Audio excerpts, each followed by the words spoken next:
우리 한번 옆 분들한테 같이 환하게 좀 인사할까요? 메리 크리스마스. 자, 2층에도요. 메리 크리스마스. 메리 크리스마스가 별로 안 좋으신 분들이 있으신 것 같아요. 조금만 목소리 한번 높여서 메리 크리스마스. 할렐루야. 아이고 이런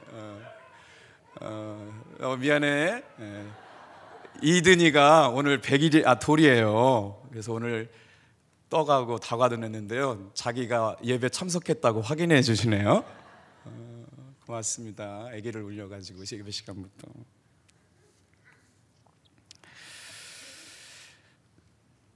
구원은 이루어가는 것입니다 라는 주제를 가지고 말씀을 나눌 텐데요, 주제가 참 무겁습니다. 밤새 몸살을 앓았습니다. 아마 모르긴 몰라도 예배가 시작되고 10분쯤 졸려지기 시작할 겁니다. 정신을 바짝 차리시고 말씀의 은혜 받으시길 축복합니다. 우리 중에 누가 구원받은 사람이 있다면 그 구원은 이미와 아직 사이에 있는 구원을 받은 것입니다. 어떤 말이냐면 구원은 이미 받았습니다. already죠.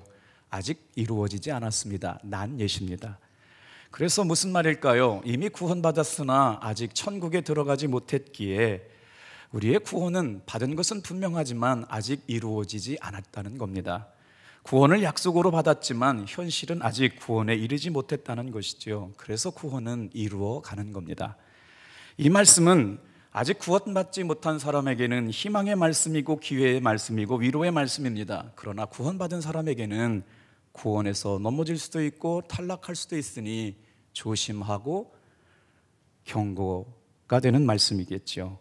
여러분, 말씀을 한번 찾아볼까요? 빌립보서 2장 12절 말씀, 신약성경 319쪽에 있는데요, 구원을 이루어가는 것이라고 하는 근거가 되는 성경 말씀입니다. 같이 한번 믿음의 고백을 담아서 같이 읽어볼까요? 그러므로 나의 사랑하는 자들아, 너희가 나 있을 때뿐 아니라 더욱 나 없을 때에도 항상 복종하여 두렵고 떨림으로 너희의 구원을 이루리라. 사도 바울은 성도들에게 내가 있든지 없든지 상관하지 말고 두렵고 떨림으로 구원을 이루어 가라고 말씀하고 있어요. 두렵고 떨림으로 구원을 이루어 간다는 말이 무슨 말일까요? 늘상 들었던 말씀이지만 이단들은 이런 말을 가지고 말꼬리를 잡고 들어옵니다. 주님께서 약속하신 구원은 지난날의 과거의 죄가 용서됩니다. 현재의 죄가 용서됩니다. 미래의 죄가 용서됩니다. 완전한 구원입니다. 그런데 문제는 불완전한 인간에게 있습니다. 예수님이 약속하신 구원은 완전한 구원이었음에도 불구하고 왜 우리가 구원받은 이후에 죄를 짓게 되느냐? 완전하지 못한 인간이기 때문에 그렇습니다. 그래서 문제는 우리가 불완전한 것이지 주님의 불완전한 구원이 아니라는 말씀이죠. 사도 바울은 말합니다. 너희 구원을 이루어 가라. 다른 버전의 성경 말씀을 읽어봤더니 조금 더 쉽게 이해가 됩니다.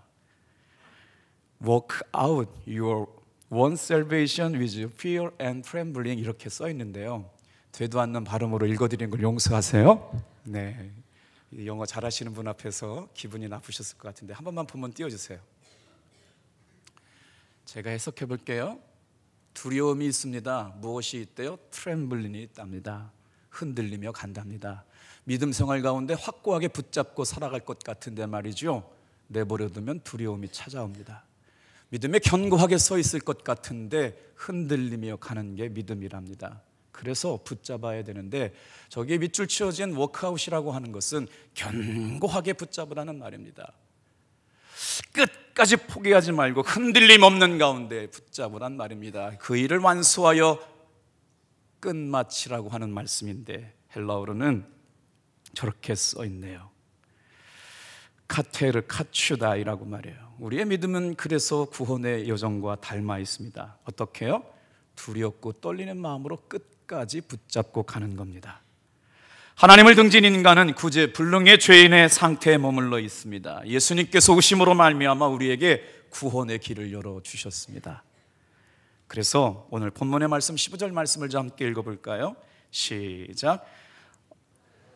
너희가 어떻게 행할지를 자세히 주의하여 지혜 없는 자가 취하지 말고 오직 지혜 있는 자가 취하여. 이 말씀을 제가 묵상하면서 해석해 보았어요. 생각 없이 경솔하게 살지 말고 주님이 원하시고 바라시는 것이 무엇인지 생각하며 살라는 겁니다.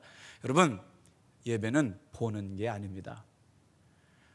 이 시간 예배를 보려고 나온 사람들은 목사님이 설교를 잘하는지, 예배가 은혜로운지, 주변에 사람들이 몇 명이 참석했는지 관심을 갖지만 그건 예배가 아닙니다. 예배는 드리는 겁니다. 어떻게 드리는 겁니까? 생명을 다해 드리는 겁니다. 마음을 다하고 성품을 다하고 힘을 다해서 살아계신 하나님께 예배 드리는 것이지, 예배는 보는 순간 여러분은 구경꾼이 됩니다. 목사 참 설교 잘하네, 찬양대 참 은혜롭구만. 여러분, 그건 보는 거지 예배가 아닙니다. 우리의 예배가 전부를 걸고 생명을 걸고 살아계신 하나님께 관심을 갖고 있을 때라야만 생명을 발견하게 될 줄로 믿습니다. 오늘 그런 예배 되기를 축복합니다. 그래야 생명이신 예수님을 만날 수 있어요. 그래서 예배는 연습이 없습니다. 예수님께서 우리에게 길을 열어주셨습니다. 여러분, 예수님께서 열어주신 구원의 은혜를 믿는 분만 크게 아멘 할까요? 할렐루야! 그런데 우리 가운데 어떤 사람은 우리 교회에서 선포되는 복음으로는 구원받을 수 없다고 말했습니다. 그래서 기쁜 소식 선교회에 가서 그들이 전하는 복음을 성경으로 들어보니 자기의 영혼을 천국으로 이끌어 갈 수 있다라고 얘기했어요. 여러분, 어떻게 생각하세요? 어제 청년들하고 말씀을 나누는데요, 얘들아, 예수님이 너희 가운데 언제 찾아오셨니? 그랬더니 한 청년이 대답합니다. 가끔 찾아오세요. 이렇게 웃어주시는 분들이 있어야 되는데, 여러분은 예수님이 언제 찾아오시던가요? 찾아오신 적이 없으세요? 그래도 가끔이라도 찾아오신 거 은혜 아닙니까? 언제 찾아오셨는지 기억도 안 나면 큰일입니다. 무슨 말씀이세요? 사탄의 죄가 되었고 노예가 되어서 인생을 허비하던 우리들에게 영원한 심판에 직면했던 우리들을 주님께서 불쌍히 여기셔서 찾아오셨어요. 죽게 될 우리를 구원하신 하나님의 은혜가 오늘 저와 여러분들에게 베풀려고 불러주신 은혜입니다. 몇 년 전 미국의 한 유튜버가 엉뚱한 발상을 했습니다. 유튜버들은 광고 수입으로 먹고 살기 때문에 무엇보다 사람들의 이목을 끌어야 합니다. 구독자 수를 늘리는 게 목표지요. 그래서 구독자 수를 늘리기 위해서 유튜버 사이에 경쟁이 심합니다. 그러다 보니 내용이 갈수록 자극적인 방향으로 흘러가게 되는데, 이 유튜버도 좀 더 자극적인 것을 찾다가 어느 날 자기 배에다가 책을 쌓아놓고 총을 쏘면 몇 권의 책이 있어야 총알을 막을 수 있을까를 시험했습니다.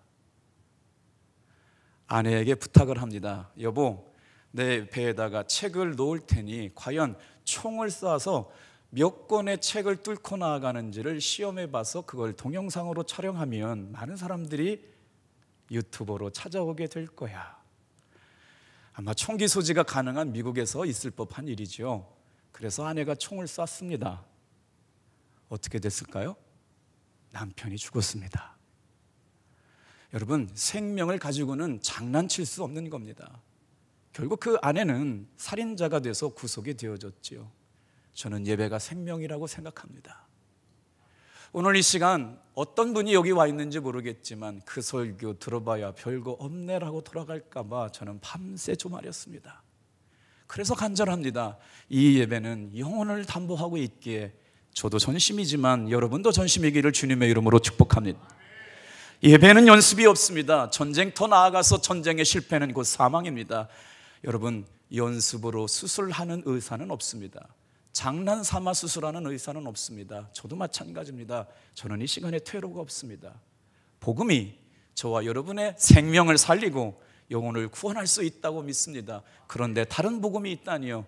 저에게는 우리 주 예수 그리스도를 믿음으로 말미암아 구원받는 복음밖에 모릅니다. 이 복음이면 내 영혼을 구원하기에 충분한 복음입니다. 그것이 믿어지는 분만 크게 아멘 할까요? 3분의 1은 안 믿어지는 것 같아요. 다시 한번요. 우리 주 예수 그리스도의 이름이면 나의 구원과 영혼을 위하여 충분함을 믿습니까? 그래서 우리의 신앙생활도 마찬가지라는 거예요. 이 세상 사람들이 참 많지만 영적으로 볼 때는 딱 두 부류입니다. 영적으로 거듭난 사람이거나 아니면 영적으로 거듭나 있지 못한 사람이라는 거죠. 그래서 영적으로 거듭나 있지 못한 사람들의 상태를 사도 바울은 뭐라고 그랬느냐? 그의 마음이 어두워졌다는 거예요. 그의 총명이 어두워졌다는 거예요. 그의 생각이 어두워졌다는 거예요. 여러분, 예배 가운데 설교가 들리지 않습니까? 당신의 마음이 어두워졌기 때문입니다. 마음과 총명과 생각이 어두워졌기에 복음의 말씀은 관심이 없습니다. 하나님에 대해서는 더 관심이 없습니다. 그렇기 때문에 예배는 지루한 겁니다. 졸린 겁니다. 구경꾼이 될 수밖에 없습니다. 그래서 뭐라고 말씀하셨냐면, 예수님은 자신의 생명을 걸고 생명을 주시는 일만큼만은 조금도 빈틈을 주시 아니하시고 예배 속 교회 성도들에게 말합니다. 15절, 16절, 17절을 자기 믿음을 가지고 한번 읽어볼까요? 시작.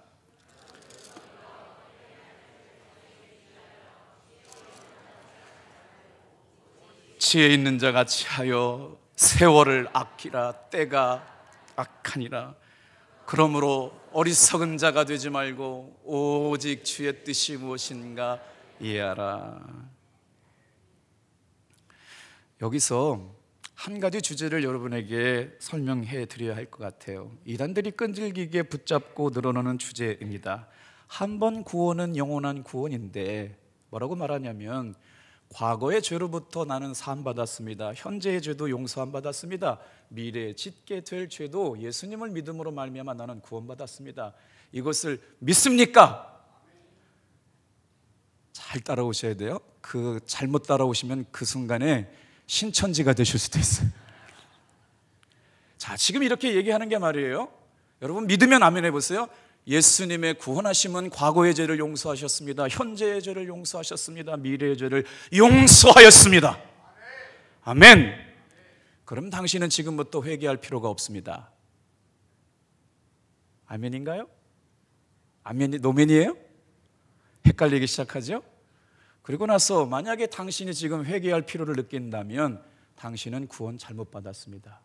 왜요? 예수님의 구원하심은 완전한 구원하심인데 왜 날마다 찌질하게 울고 회개하고 또 그러느냐? 예수님의 구원하심을 믿지 못했기 때문이다라고 얘기하고 있죠. 그런데 이 논리가 누구냐면 기쁜 소식 선교회 사람들, 구원파 사람들의 논리라는 거예요. 오늘 성경은 다시 한번 돌아가 볼까요? 빌립보서 2장 12절 말씀. 성경에는 말입니다. 그럼에도 불구하고 두렵고 떨림으로 구원을 이루어 가라는 거예요. 구원은 이루어 가는 것임을 믿습니까? 잘 따라오세요. 빌립보서 2장 12절 말씀 좀 읽어볼게요. 시작. 너희가 나 있을 때뿐만 아니라 더욱 지금 나 없을 때에도 항상 복종하여 두렵고 떨림으로 너의 구원을 이루라. 여러분, 그래서 이단들과 논쟁해야 얻는 게 없습니다.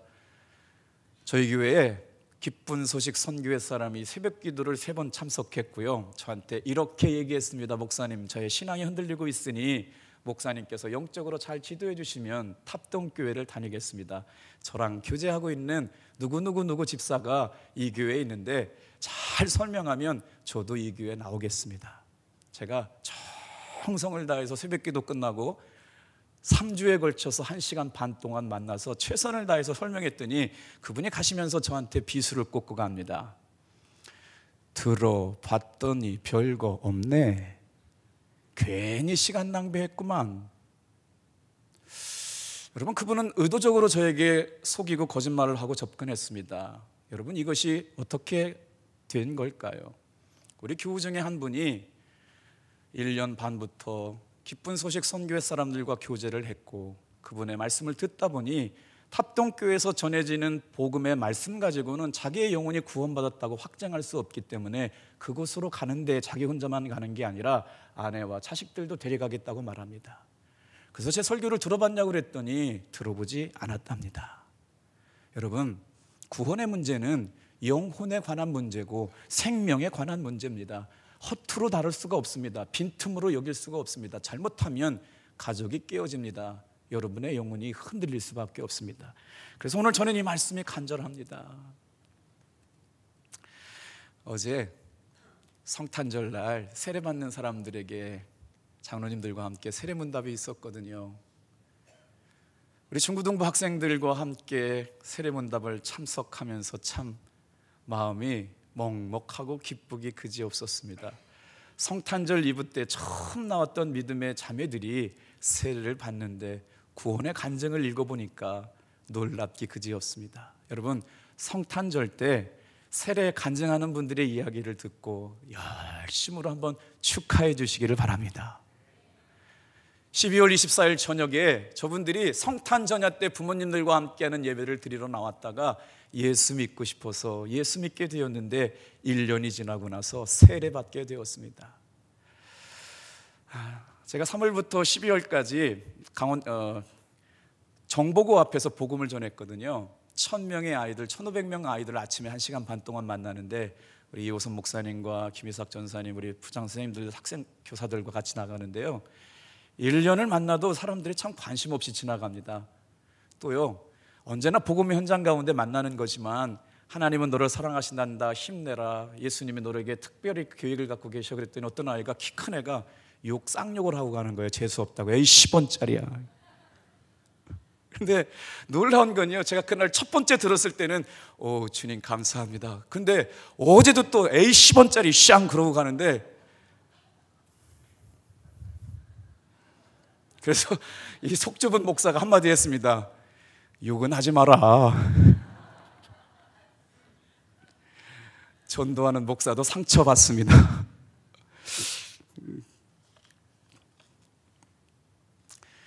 그런데 김민규라는 아이가 제가 이렇게 전도를 나가면요, 제일 먼저 와가지고요, 저를 이렇게 안아줍니다.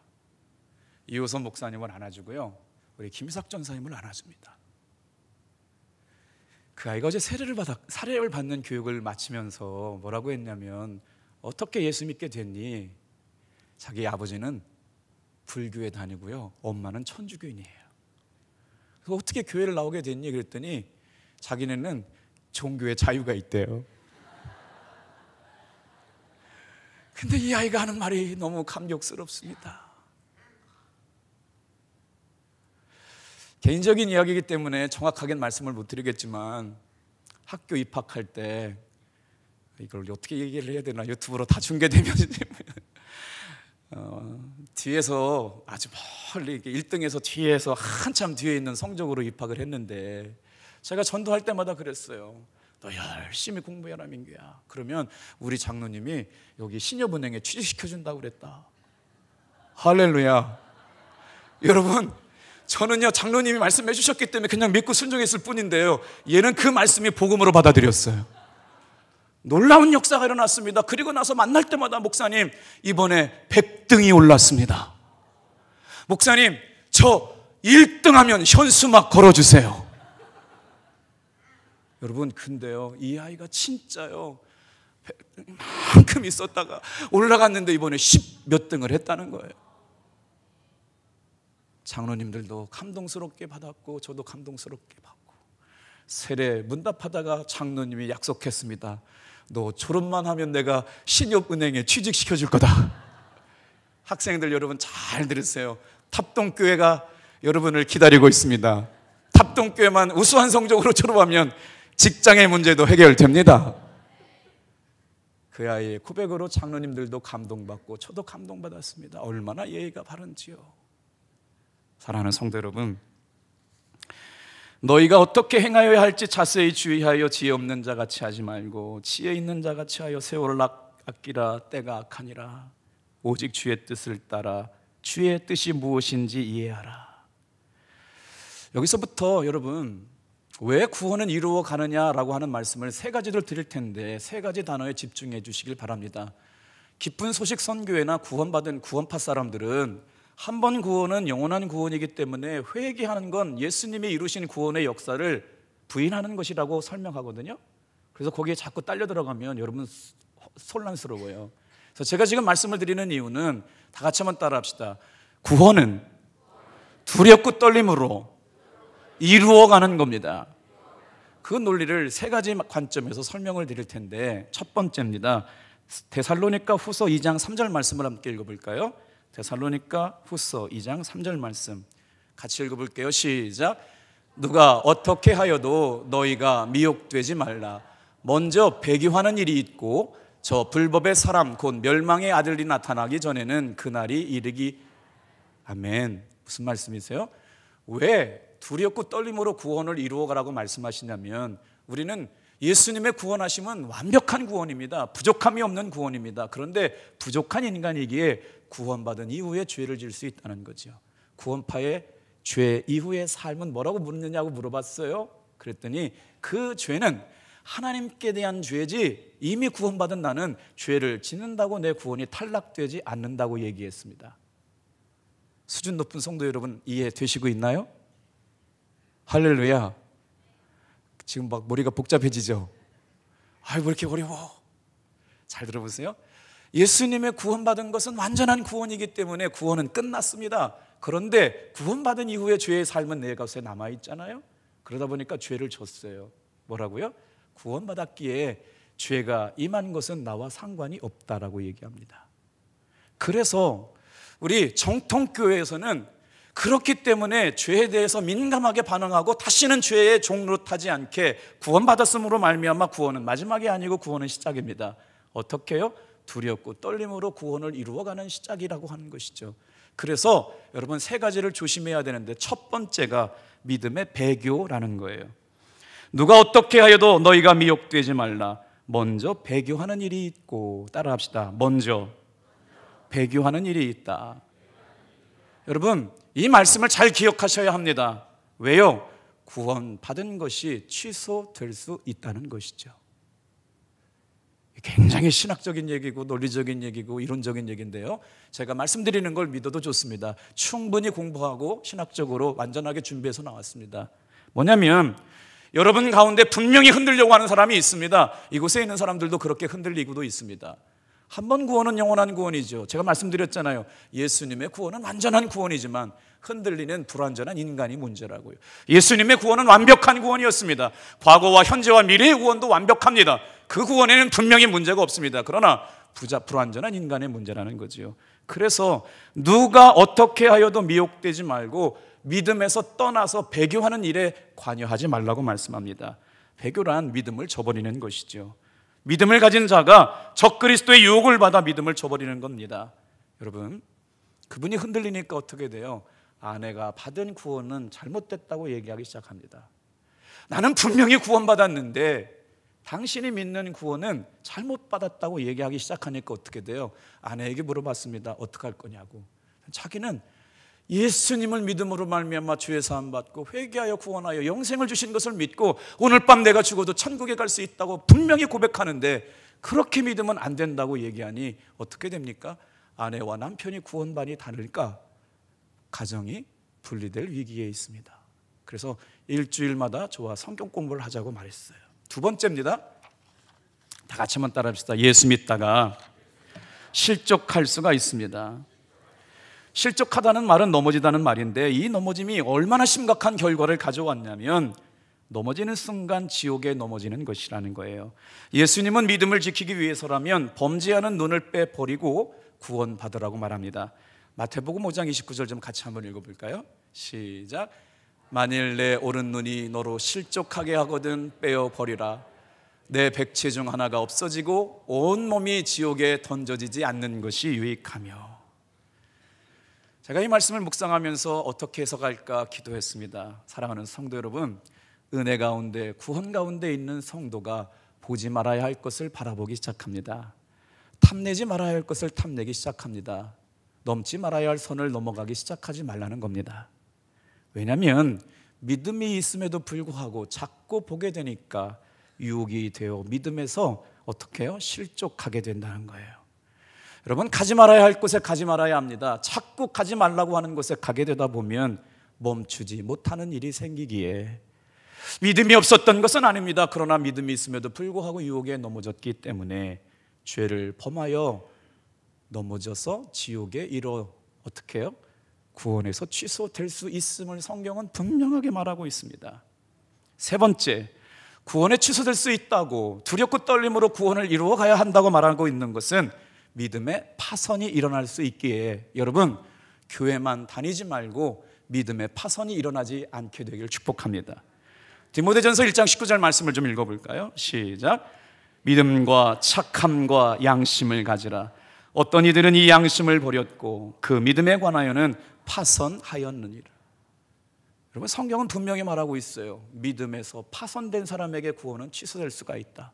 그러니 한 분 구원은 영원한 구원이라고 하는 말은 맞지만, 그러면서 두렵고 떨림으로 구원을 이루어가고 늘 죄가, 예수님께서 내 죄를 다 토말하신 것이 맞지만, 그럼에도 불구하고 우리는 두렵고 떨림으로 구원을 이루어가기 위하여 회개하며 살아야 성화의 삶을 맺을 수가 있습니다. 여러분, 믿음에 파선당한 사람이 누구인가요? 성경은요, 구체적으로 믿음에 파선당한 사람의 이름을 적어놓고 있습니다. 디모데전서 1장 20절 말씀, 우리 같이 한번 읽어볼까요? 시작.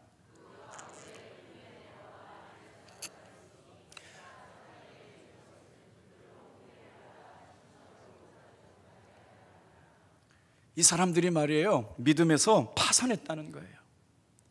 믿음과 착한 양심을 가지라. 어떤 이들은 이 양심을 버렸고 그 믿음에 관하여는 파선하였느니라. 사랑하는 성도 여러분, 워크아웃이 뭐라고요?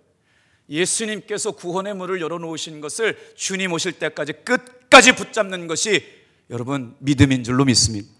두렵고 떨림으로 구원을 이루어가는 것입니다. 그거 붙잡지 못하면 어떻게 돼요? 믿음의 파선이 돼서 구원이 취소될 수 있다고 성경은 말씀하고 있습니다. 왜요? 여러분 기억하세요? 첫 번째, 언제 구원이 취소될 수 있다고요? 배교했을 때 말이에요. 두 번째 뭐였죠? 실족했을 때 말이에요.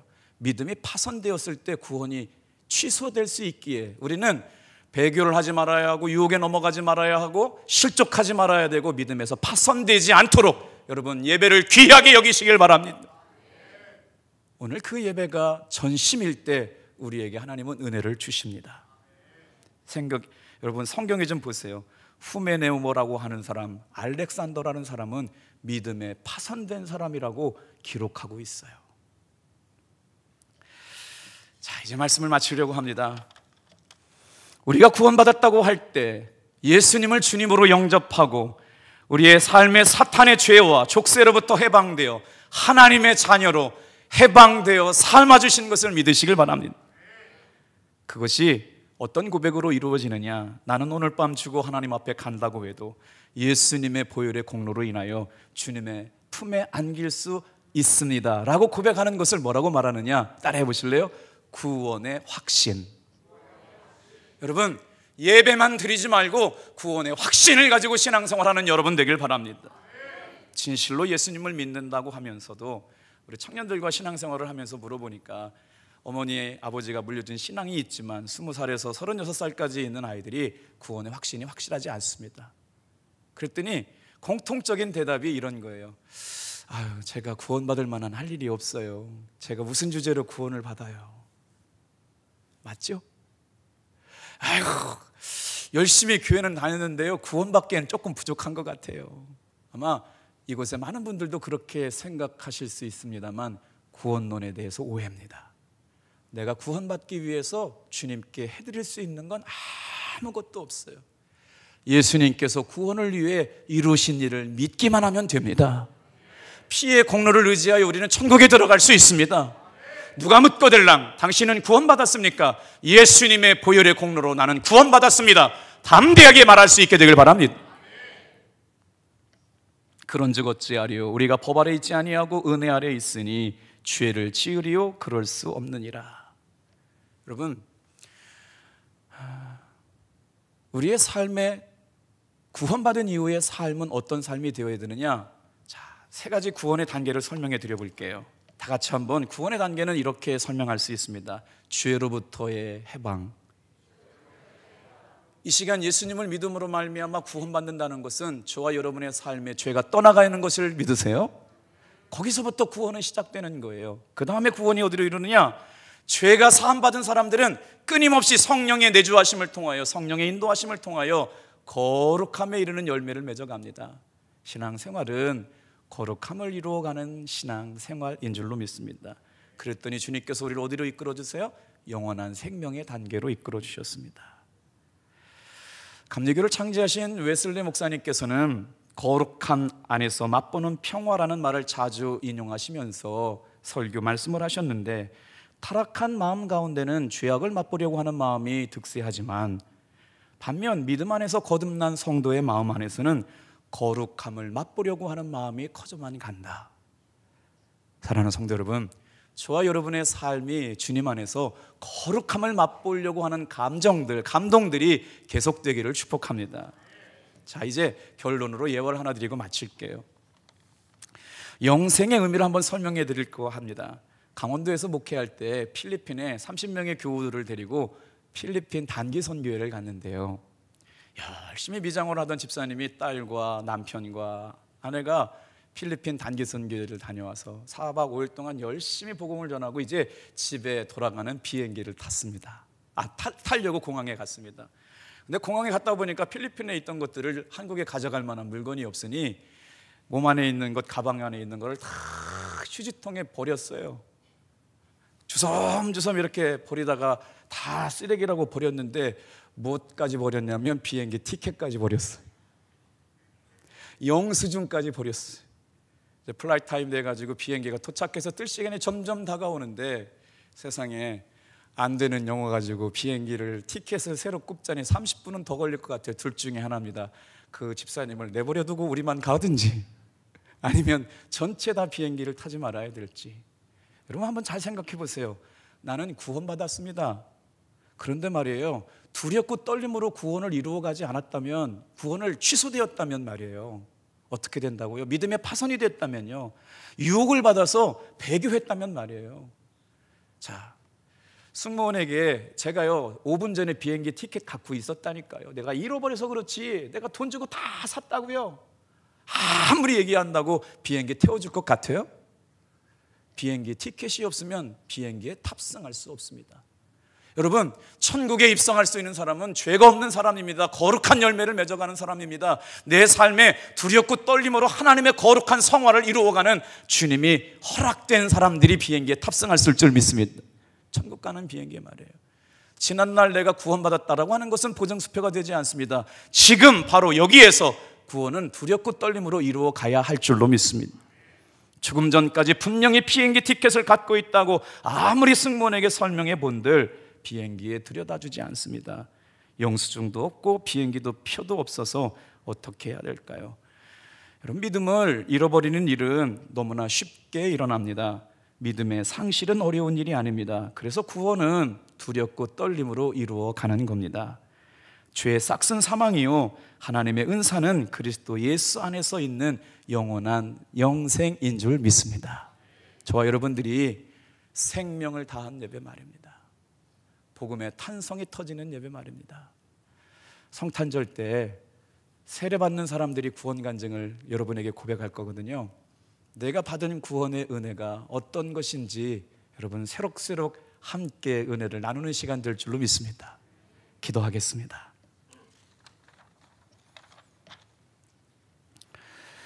주님, 저는 더 이상 저의 것이 아니고 주님의 것입니다. 주님의 뜻 가운데 주님이 원하시는 곳에 저를 세워 주소서. 주님이 원하시는 대로 사용도 하시고 물리치지도 않게 되길 원합니다. 높이시려건 높이시고 낮추시려거든 낮추소서. 저를 세우기도 하시고 비우기도 하시고 모든 것을 가지게도 하시고 모든 것을 가져가기도 하소서. 오직 저의 삶은 주님을 위해 기꺼이 모든 것을 주님의 손에 내려놓습니다.